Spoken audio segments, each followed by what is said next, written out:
Hi everyone, wish you growing well and welcome to super academy. हमारा संसद वाला chapter चल रहा था, बड़ा ब्रॉड चैप्टर है, ठीक है। कई सारे लेक्चर्स में मैंने आपको कंप्लीट कराया है। इसके बाद इस वाले लेक्चर में आर्टिकल 101 से शुरू करेंगे, जिसमें सदस्यों की निहिरताएं यानी डिस्क्वालिफिकेशन ऑफ द मेंबर्स दी गई है, ठीक है।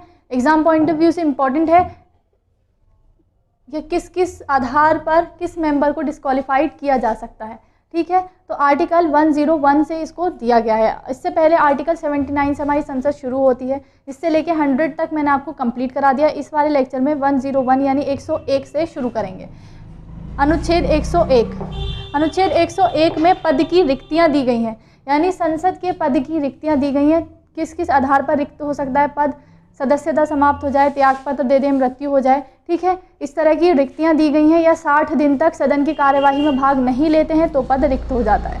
इसके बाद आर्टिकल मैंने आपको बताया 101 में पद की रिक्तियां दी गई हैं। किसी भी आधार पर पद रिक्त होता है तो उस पद के लिए दोबारा चुनाव कराया जाएगा, ठीक है। उस पद के लिए दोबारा चुनाव कराया जाएगा। और आपको ध्यान रखना है, मान लीजिए किसी का पद रिक्त हुआ जिससे उसका कार्यकाल समाप्त होने में 6 महीने बाकी थे, ठीक है। तो नया जो व्यक्ति उनके आधार पर चुना जाएगा वो 6 महीने के लिए ही चुना जाएगा, क्योंकि लोकसभा का एक साथ कार्यकाल शुरू होता है और समाप्त होता है। ऐसी राज्यसभा का भी एक निश्चित टाइम पीरियड है, तो इसीलिए बीच में कोई भी मिसकन्फ्यूजन ना हो, इसीलिए अगर कोई भी पद, किसी भी मंत्री का पद रिक्त होता है, सांसद का पद रिक्त होता है, तो बचे हुए कार्यकाल के लिए ही उसको नियुक्त किया जाएगा, दूसरे व्यक्ति को बचे हुए कार्यकाल के लिए ही नियुक्त किया जाएगा। तो आपको ये ध्यान रखना है। तो ये किस में किया गया है प्रावधान? अनुच्छेद 101 में। चुनाव द्वारा नया व्यक्ति जो आएगा बचे हुए कार्यकाल के आएगा। किसमें है? अनुच्छेद 101 में मंत्रियों या संसद सदस्यों के पद की रिक्तियाँ, संसद सदस्यों के पद की रिक्तियाँ किसमें दी गई है? अनुच्छेद 101 में। अनुच्छेद 101 में पद की रिक्ति है। और अनुच्छेद 102 में किन किन आधारों पर उन्हें अयोग्य बनाया जा सकता है, इसका वर्णन किसमें है? अनुच्छेद 102 में। यानी अयोग्यता का वर्णन किसमें है? 102 में। और 101 में रिक्तियों का वर्णन किया गया है, यानी संसद सदस्यों की निहिरता का वर्णन किया गया है। अनुच्छेद 102 के अनुसार कोई व्यक्ति लोकसभा या राज्यसभा का सदस्य चुने जाने के लिए निहित हो सकता है, यानी अयोग्य हो सकता है। किन किन आधारों पर कोई व्यक्ति लोकसभा या राज्यसभा का सदस्य चुने जाने के लिए अयोग्य हो सकता है? किन किन आधारों पर होगा? पहला, यदि वह लाभ के पद पर हो। मैंने आपको बताया था राष्ट्रपति, उपराष्ट्रपति, राज्यपाल या कोई भी मंत्री का पद लाभ का पद नहीं होता है। इसके अलावा कोई भी सरकारी नौकरी का पद है तो वो लाभ का पद है। अगर कोई व्यक्ति लाभ के पद पर पाया जाता है तो उसकी सदस्यता समाप्त हो जाएगी। वह भारत का नागरिक ना रहे। पहली जो शर्त होती है सदस्य बनने की, वो पहली शर्त क्या होती है? भारत का नागरिक। अगर भारत का नागरिक नहीं रहेगा तो सदस्यता समाप्त हो जाएगी। पागल या दिवालिया ना हो, अगर इसी तरह का कोई व्यक्ति हो जाता है तो उसकी सदस्यता समाप्त हो जाएगी। इसमें जो सबसे ज़्यादा इम्पॉर्टेंट है वो है दल बदल के तहत अयोग्यता। दल बदल के तहत अयोग्यता। अब आपको समझना पड़ेगा कि दल बदल किसे कहते हैं। देखो 1985 में आई होप विजिबल, देखो 92वां यानी 52 संशोधन किया गया। 92वां संविधान संशोधन किया गया 1985 में। 1985 में 52 यानी 92वां संविधान संशोधन किया गया, जिसमें 10वीं अनुसूची जोड़ी गई। संविधान में नई अनुसूची 10वीं अनुसूची 10th शेड्यूल जोड़ा गया, 10वीं अनुसूची जोड़ी गई, जिसमें आधार दिए गए कि किन किन आधारों पर किसी सदस्य को दल बदल के आधार पर अयोग्यता दी जा सकती है, दल बदल के आधार पर अयोग्य बनाया जा सकता है। इसमें 4 आधारों का वर्णन है। पहले तो ये 3 चीज़ें आपको ध्यान रखनी है। 92वां संविधान संशोधन हुआ, 1985 में हुआ, और 10वीं अनुसूची दी गई जिसमें दल बदल के आधार पर अयोग्यता दी गई है। अब कौन कौन से आधार हैं जिन आधारों पर दल बदल के लिए अयोग्यता दी गई है? इसमें 4 आधार बताए गए हैं। पहला कि वो जिस राजनीतिक दल से चुनाव निर्वाचित करके आया है, जिस दल का वो सदस्य है, उस दल से त्यागपत्र दे दे, यानी उस दल की सदस्यता को छोड़ दे या उस दल से बाहर हो जाए, तो वो क्या हो जाएगा? अयोग्य हो जाएगा। दल बदल के आधार पर अयोग्य हो जाएगा। जिस राजनीतिक दल के आधार पर उसको निर्वाचित हुआ है उस राजनीतिक दल से निकल जाए। तो यानी राजनीतिक दल राजनीतिक दल, जिस राजनीतिक दल का वो सदस्य है उसकी सदस्यता त्याग दे। किसकी? राजनीतिक दल की। यहाँ राजनीतिक दल की बात हो रही है। राजनीतिक दल की सदस्यता त्याग देगा तो वो दल बदल के तहत अयोग्य हो जाएगा। ठीक है, राजनीतिक दल की सदस्यता त्याग दे जिसका वो सदस्य है। इसके बाद दूसरा, जिस राजनीतिक दल का वो सदस्य है दल के विरुद्ध मतदान कर दे या मतदान ना करे। देखो मैंने आपको बताया था कि मंत्रिपरिषद मंत्रिमंडल के अनुरूप काम करती है। अगर वो उसके अनुरूप काम नहीं करेगी तो उसे त्यागपत्र देना होगा। यहीं पर ये बात कही जा रही है कि जिस राजनीतिक दल का कोई व्यक्ति सदस्य है उस दल के विरुद्ध मतदान कर दे या मतदान ना करे या मतदान में शामिल ना हो तो क्या होगा? वो दल बदल के आधार पर अयोग्य ठहराया जाएगा। ठीक है, दल के विरुद्ध मतदान करे, दल के विरुद्ध मतदान करे या मतदान ना करे, विरुद्ध मतदान या मतदान ना करे। ठीक है, वोट ना दे तो दल बदल के आधार पर अयोग्य हो जाएगा। तीसरा, कोई निर्दलीय सदस्य,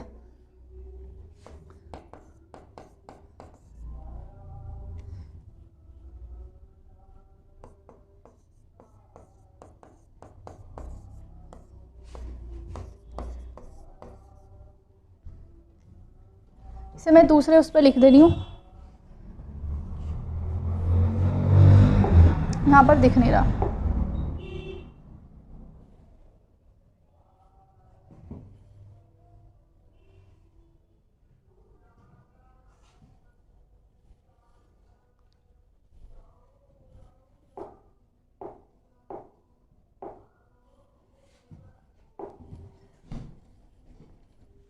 दल बदल पढ़ रहे थे हम।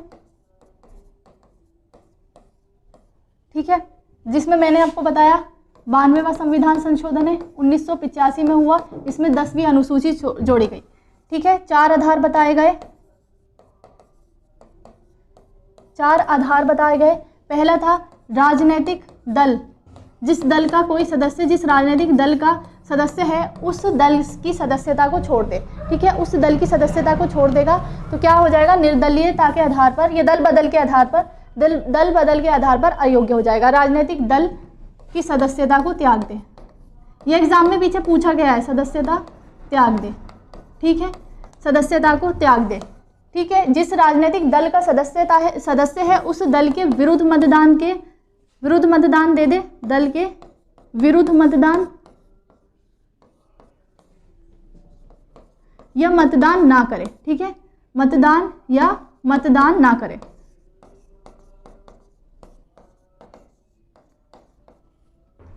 ठीक है, कोई निर्दलीय सदस्य, निर्दलीय सदस्य का मतलब है जिसका कोई दल नहीं है। निर्दलीय सदस्य, ठीक है, निर्दलीय सदस्य अगर निर्वाचित हो गया है, निर्वाचित होने के बाद वो किसी दल में सम्मिलित हो जाए। निर्दलीय सदस्य निर्वाचन के बाद किसी दल का सदस्य हो जाएगा, किसी दल में सम्मिलित हो जाएगा तो उसकी सदस्यता समाप्त हो जाएगी। क्योंकि वो चुन के किस आधार पर आया है? क्योंकि वो निर्दल के आधार पर चुन के आया है, किसी दल का सदस्य चुनकर नहीं आया है। ठीक है, अगर कोई निर्दलीय सदस्य चुनाव के बाद, ठीक है, निर्वाचित होने के बाद, चुनाव के बाद नहीं, निर्वाचित होने के बाद, ये थोड़े थोड़े वर्ड ही इंटरचेंज किए जाते हैं एग्जाम में। ठीक है, और फिर उससे आप कंफ्यूज होते हैं। तो निर्दलीय सदस्य जो निर्वाचित होने के बाद किसी दल में सम्मिलित हो जाए, निर्वाचित होने के बाद, ठीक है, होने के बाद दल में शामिल हो जाए, किसी राजनीतिक दल में शामिल हो जाए। इसके बाद कोई मनोनीत सदस्य, मनोनीत सदस्य है, ठीक है, वो 6 महीने बाद, शपथ ग्रहण करने के 6 महीने बाद किसी दल में सम्मिलित हो जाए तो वो भी निर्दलीयता के दल बदल के आधार पर अयोग्य ठहराया जा सकता है। यानी मनोनीत होने के बाद, अपनी शपथ ग्रहण करने के बाद, शपथ ग्रहण करने के 6 महीने बाद, ये टाइम पीरियड ध्यान रखना है। अगर ये टाइम चेंज हो जाएगा तो ऐसे कर दे कि 5 महीने कर दे तो उसमें दल बदल नहीं लगेगा, 6 महीने बाद ही लगेगा। ठीक है, अगर कोई मनोनीत सदस्य है शपथ ग्रहण करने के 6 महीने बाद किसी राजनीतिक दल में सम्मिलित हो जाता है तो दल बदल के आधार पर अयोग्य ठहराया जा सकता है। ठीक है, शपथ ग्रहण करने के 6 माह बाद किसी राजनीतिक दल में सम्मिलित हो जाए, राजनीतिक दल में सम्मिलित हो जाए। ठीक है, आपसे एग्जाम में यही पूछा जा सकता है कि दल बदल के कौन कौन से आधार हैं, तो निम्न आधार हैं, या फिर कोई आधार उठाकर पूछ ले आपसे कि इस आधार पर अयोग्यता घोषित की जा सकती है या नहीं। और आपको इन सब चीज़ों में एक चीज़ ये ध्यान रखनी है कि कोई सदस्य दल बदल के आधार पर अयोग्य है या नहीं है, इसका निर्णय कौन करेगा? इसका निर्णय लोकसभा के अध्यक्ष करेंगे, लोकसभा में लोकसभा के अध्यक्ष करेंगे और राज्यसभा में राज्यसभा के सभापति करेंगे। यानी दल बदल के आधार पर अयोग्यता का निर्णय कौन करेगा? लोकसभा में लोकसभा के अध्यक्ष और राज्यसभा में राज्यसभा के सभापति। राष्ट्रपति नहीं करेंगे दल बदल के आधार पर। ठीक है, इसका स्क्रीनशॉट ले लो अगर आपको समझ आ रहे तो। ठीक है, इसका स्क्रीनशॉट ले लो, जो मैंने बोला है उसको लिख लेना। ठीक है, कंप्लीट लिखने में आपका टाइम ज़्यादा लगता है, इसीलिए मैं जो मेन कॉन्सेप्ट है वो लिख देती हूँ। ठीक है, तो दल बदल, यहाँ हम पढ़ रहे थे दल बदल। ठीक है, दल बदल के आधार पर अयोग्य दल बदल मैंने आपको बता दिया क्या होता है। ठीक है, कौन से संविधान संशोधन द्वारा इसको जोड़ा गया था? 92वें संविधान संशोधन द्वारा 10वीं अनुसूची जोड़ी गई थी। कोई व्यक्ति संसद के दोनों सदनों का सदस्य एक साथ नहीं हो सकता, ना ही एक सदन का या विधानमंडल का एक साथ सदस्य नहीं हो सकता। अगर लोकसभा का सदस्य है और राज्यसभा का भी है तो उसे राज्यसभा या लोकसभा में से एक सदन का सदस्य होना पड़ेगा। ठीक, ये तो नॉर्मल सा कॉन्सेप्ट है, ये आपको पता होना चाहिए। ठीक है, ये 5 आधार दिए गए हैं किसमें? अनुच्छेद 102 में, जिनके आधार पर किसी व्यक्ति की सदस्यता को अयोग्य ठहराया जा सकता है। इसके बाद जनप्रतिनिधित्व अधिनियम, देखो ये इंपॉर्टेंट है। जनप्रतिनिधित्व अधिनियम के आधार पर जनप्रतिनिधित्व अधिनियम 1951 के तहत अयोग्यता, इसके तहत भी कुछ अयोग्यताएं बताई गई हैं संसद के सदस्यों की। यदि वह चुनावी अपराध या चुनाव में भ्रष्ट आचरण के लिए दोष सिद्ध ठहराया गया हो। ठीक है, चुनावी अपराध या चुनाव में भ्रष्ट आचरण किया है और उसके तहत उसे दोष सिद्ध ठहराया गया है तो उसकी सदस्यता समाप्त हो जाएगी। यदि किसी अपराध के लिए 2 वर्ष से अधिक का कारावास 2 वर्ष या 2 वर्ष से अधिक का कारावास दिया गया है, ठीक है, दंडित किया गया है तो उसकी सदस्यता चली जाएगी। इसके तहत नियत अवधि के भीतर जो अवधि दी गई है उसमें चुनावी खर्च का विवरण देने में असमर्थ है। ठीक है, या तो चुनाव में भ्रष्ट आचरण के लिए तहत पाया गया है या 2 साल से ऊपर की सजा मिली है या चुनावी खर्च का विवरण देने में असमर्थ रहा है, उसे भ्रष्ट आचरण अनिष्ठा के आधार पर सरकारी सेवा से निकाला गया है, सरकारी सेवा से निकाला गया हो। ये 4 आधार किस में दिए गए हैं? जनप्रतिनिधित्व अधिनियम 1951 में। जनप्रतिनिधित्व अधिनियम 1951 में ये 4 आधार दिए गए हैं जिसके आधार पर किसी संसद सदस्य को अयोग्य ठहराया जा सकता है। किस में दिए गए हैं? अनुच्छेद 102 में। ये अनुच्छेद 102 के तहत है, ये अलग है। ये किस में दिए गए? जनप्रतिनिधित्व अधिनियम 1991 में। फिर इसके बाद यहाँ पर क्वेश्चन दिया गया है, अनुच्छेद 103 कहता है कि अयोग्यता संबंधी निर्णय कौन करेगा। यानी कि जो अयोग्यता दी गई है दल बदल के अलावा जो अयोग्यताएं दी गई हैं, आधार दिए गए हैं, उनके आधार पर किसी व्यक्ति को अयोग्य, किसी सांसद सदस्य को अयोग्य ठहराना है तो उसका निर्णय कौन करेगा। तो यहाँ पर अनुच्छेद 103 कहता है कि इसका निर्णय राष्ट्रपति करेंगे। किसी सदन का कोई सदस्य अनुच्छेद 102 में वर्णित किसी निहरता से ग्रस्त हो गया हो या नहीं है, ये प्रश्न राष्ट्रपति विनिश्चय करते हैं। यानी कि इसका निर्णय, विनिश्चय का मतलब इसको निश्चित कौन करेगा कि वो योग्य है या अयोग्य है, अनुच्छेद 2 के तहत। ठीक है, इसका निर्णय कौन करेगा? राष्ट्रपति करेंगे और ये चुनाव आयोग से परामर्श करने के बाद करेंगे। ठीक है, चुनाव आयोग की, निर्वाचन आयोग की उनको सलाह लेना चाहिए। ठीक है, तो यहाँ पर आपको समझ में आया कि राष्ट्रपति उनकी योग्यता अयोग्यता का निर्णय करेंगे। दल बदल के अलावा, दल बदल का निर्णय कौन करेगा? लोकसभा में लोकसभा के अध्यक्ष और राज्यसभा में राज्यसभा के सभापति। ठीक है, अंतिम निर्णय किसका होगा? राष्ट्रपति का होगा और उससे पहले वो निर्वाचन आयोग की राय लेंगे और उसके राय के अनुसार कार्य करेंगे। अनुच्छेद 104 कहता है संसद में कोई भी अनाधिकृत, यानी जो उसके अधिकार में नहीं है, अनाधिकृत का मतलब है जो उसके अधिकार में नहीं है, रूप से बैठने या मतदान करने के लिए दंड का प्रावधान करता है। तो संसद सदस्यों के लिए दंड का प्रावधान 104 में दिया गया है। 101 में रिक्तियां हैं, 102 में अयोग्यताएं दी गई हैं, 103 में उन अयोग्यता का निश्चय कौन करेगा? राष्ट्रपति करेंगे। 104 में उनके दंड का प्रावधान दिया गया है। 105 में संसद सदस्यों के विशेषाधिकार का प्रावधान दिया गया है। यानी कि अनुच्छेद 104 सीरियल वाइज पढ़ना है, कोई भी अनुच्छेद छोड़ा नहीं है, सारी आपको अच्छे से पढ़ाए हैं, ठीक है। इसके बाद आता है अनुच्छेद 105, जिसमें संसदीय विशेष अधिकार, पार्लियामेंट्री प्रिविलेज दिए गए हैं, ठीक है। संसदीय विशेष अधिकार संविधान के अनुच्छेद 105, संविधान के अनुच्छेद 105 में संसद के सदस्यों के विशेष अधिकारों के बारे में बात करता है। संसद तथा उसके सदस्यों को प्रदत्त प्रमुख विशेष अधिकार कौन कौन से हैं, ठीक है। पहला है संसद सदस्यों को संसद के अधिवेशन के दौरान, देखो ये वर्ड्स है ना, ये ध्यान रखने हैं, एग्जाम में इन्हीं को इंटरचेंज करता है, फिर आप कंफ्यूज होते हैं, ठीक है। पहले ध्यान रखना है संसद के अधिवेशन के दौरान, जब संसद का अधिवेशन चल रहा है, सत्र चल रहा है, ठीक है, या अधिवेशन के 40 दिन पहले और 40 दिन बाद, अधिवेशन के दौरान 40 दिन पहले और 40 दिन बाद किसी सिविल मामले में, ये भी ध्यान रखना है, सिविल मामले में गिरफ्तार नहीं किया जा सकता। अधिवेशन के दौरान 40 दिन पहले 40 दिन बाद किस मामले में गिरफ्तार नहीं किया जा सकता, सिविल मामले में। यह छूट आपराधिक मामलों में प्राप्त नहीं है, आपराधिक मामलों में प्राप्त नहीं है, केवल सिविल मामलों में प्राप्त है, ठीक है। यदि कोई सदस्य गिरफ्तार किया जाता है तो इसकी पूर्व सूचना यथास्थिति, यानी यथास्थिति का मतलब अगर लोकसभा के सदस्यों को गिरफ्तार किया गया है तो लोकसभा के अध्यक्ष को, और राज्यसभा के सदस्यों को गिरफ्तार किया गया है तो राज्यसभा के सभापति को देना आवश्यक है। पहला समझ में आया, अधिवेशन के दौरान 40 दिन पूर्व 40 दिन बाद किसी सदस्य को सिविल मामलों के मामले में गिरफ्तार नहीं किया जा सकता।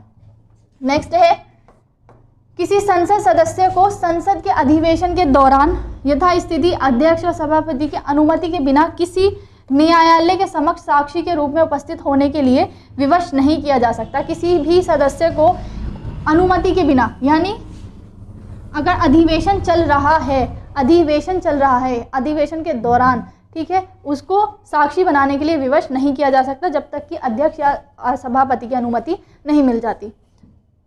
2 विशेषाधिकार।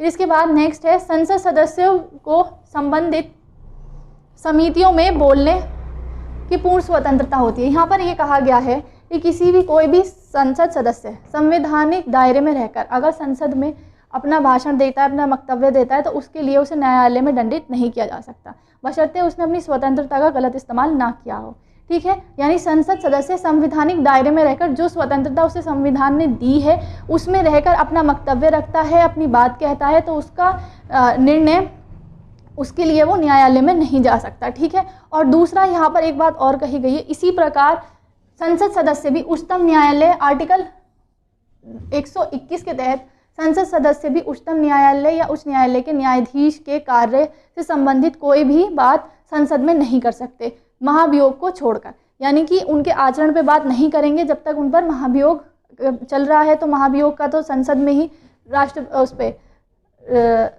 उच्चतम न्यायालय के न्यायाधीश या उच्च न्यायालय के न्यायाधीश किसमें, संसद में ही उन पर महाभियोग चलाया जाता है। लेकिन इसके अलावा, महाभियोग के अलावा उनकी कार्यवाही की कोई भी चर्चा संसद में नहीं होगी। किसमें कहा गया है? आर्टिकल 121 में। आर्टिकल 121 के अनुसार उच्चतम न्यायालय उच्च न्यायालय के न्यायाधीशों द्वारा अपने कर्तव्य के निर्वहन में किए गए किसी भी आचरण, कर्तव्य का निर्वहन करते हुए कोई भी आचरण वो अपनाते हैं, संबंधित कोई भी चर्चा नहीं की जा सकती। आचरण से संबंधित कोई भी चर्चा नहीं की जा सकती, ठीक है। ये किस में दिया गया है? सिवाय उनके विरुद्ध अगर महाभियोग का प्रस्ताव विचार विमर्श हो रहा है, यानी महाभियोग के अलावा कोई भी उनके कर्तव्य की चर्चा संसद में नहीं की जाएगी। इसी तरह संसद सदस्य का अगर वो अपनी स्वतंत्रता का प्रयोग करते हैं संवैधानिक दायरे में रहकर, तो भी न्यायालय उन पर कार्यवाही नहीं कर सकता, ठीक है। ये उनका तीसरा विशेषाधिकार है। चौथा है संसद को सदन की कार्यवाही को प्रकाशित करने, दूसरों को प्रकाशित करने से रोकना, यानी वो संसद की कार्यवाही को प्रकाशित करना चाहते हैं नहीं, ये किसका अधिकार है? सांसद सदस्यों का। फिर संसद को अपने तथा अपने सदस्यों के विशेष अधिकारों का उल्लंघन करने वाले व्यक्ति को दंडित करने का अधिकार है, ठीक है। ये भी उनका विशेष अधिकार है। इस संबंध में सदन के अध्यक्ष की आज्ञा के बिना सदन के परिसर में किसी व्यक्ति सदस्य या बाहरी व्यक्ति, देखो यहाँ ध्यान रखना है, केवल सदस्यों के बारे में बात नहीं हो रही, सदस्य या बाहरी व्यक्ति जो सदन के परिसर में है, अध्यक्ष की अनुमति के बिना उसे गिरफ्तार नहीं किया जा सकता, ठीक है। ये किस में दिया गया है? आर्टिकल 105 में। इसके बाद किसी संसदीय समिति के प्रतिवेदन या कार्यवाहियों को संबद्ध सदन के पटल पर रखे जाने से पूर्व प्रकाशित करने से रोकने का अधिकार। यानी कोई भी कार्यवाही संसद समिति की कोई रिपोर्ट है उसे बाहर प्रकाशित करने से पहले उसको संसद के पटल पर उसे जब तक नहीं रखा गया है जब तक उसे बाहर प्रकाशित नहीं किया जा सकता। इसके संबंध में भी संसद के पास विशेष अधिकार है। संसद को महत्वपूर्ण विषयों पर अपना गुप्त सत्र चलाने का भी विशेष अधिकार है। अगर कोई महत्वपूर्ण विषय है जिसका सत्र वो अलग से चलाना चाहते हैं, गुप्त चलाना चाहते हैं, यानी उसकी बाहर कोई जानकारी नहीं देना चाहते, तो उसका भी इसके पास विशेष अधिकार है।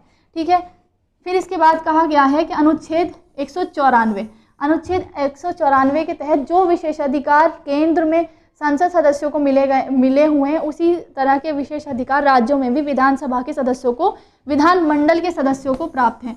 विधानमंडल के दोनों सदनों के सदस्यों को प्राप्त हैं। ठीक है, तो आपको समझ में आया 105 में संसद के विशेष अधिकार दिए गए हैं। फिर इसके बाद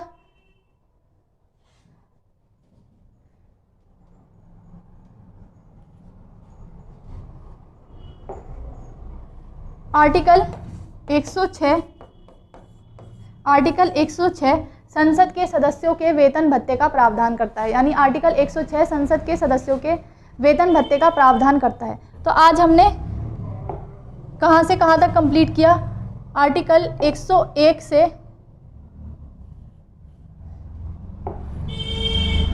आर्टिकल 101 से 106 तक हमने कंप्लीट किया।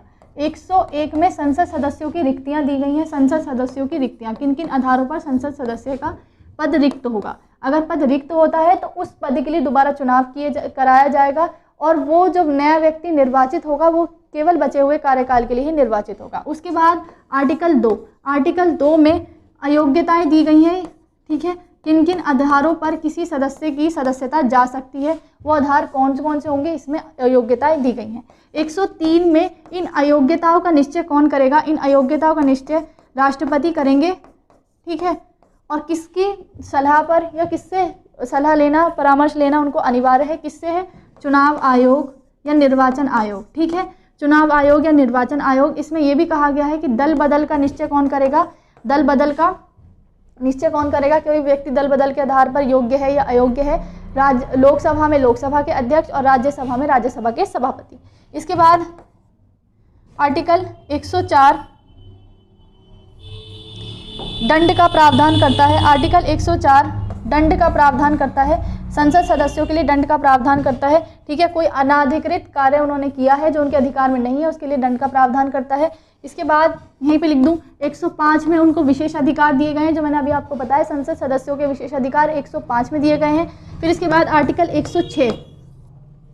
आर्टिकल 106 संसद सदस्यों के लिए वेतन भत्ते का प्रावधान करता है। ठीक है, इसके बाद 107 में विधायी प्रक्रियाएं दी गई हैं और 108 में संयुक्त अधिवेशन है। दोनों ब्रॉड टॉपिक हैं, अलग अलग कॉन्सेप्ट हैं, इंपॉर्टेंट है। ये आपको मैं अलग से पढ़ाऊंगी। ठीक है, 106 तक हमारा कंप्लीट हो चुका है आर्टिकल 106। अब मैंने आपको कंप्लीट कराया है आर्टिकल 79 से हमारी संसद शुरू होती है, उससे 106 तक एक एक आर्टिकल मैंने आपको कंप्लीट कराया है। इसके बाद 107 जिसमें विधायी प्रक्रिया दी गई है, यानी किसी विधेयक को कैसे इंट्रोड्यूस किया जाता है और कैसे पारित होता है। फिर उसके बाद 108 में संयुक्त अधिवेशन है। इसको हम अपने नेक्स्ट लेक्चर में कंप्लीट करेंगे। नोट ज़रूर बनाने हैं। Thank you so much.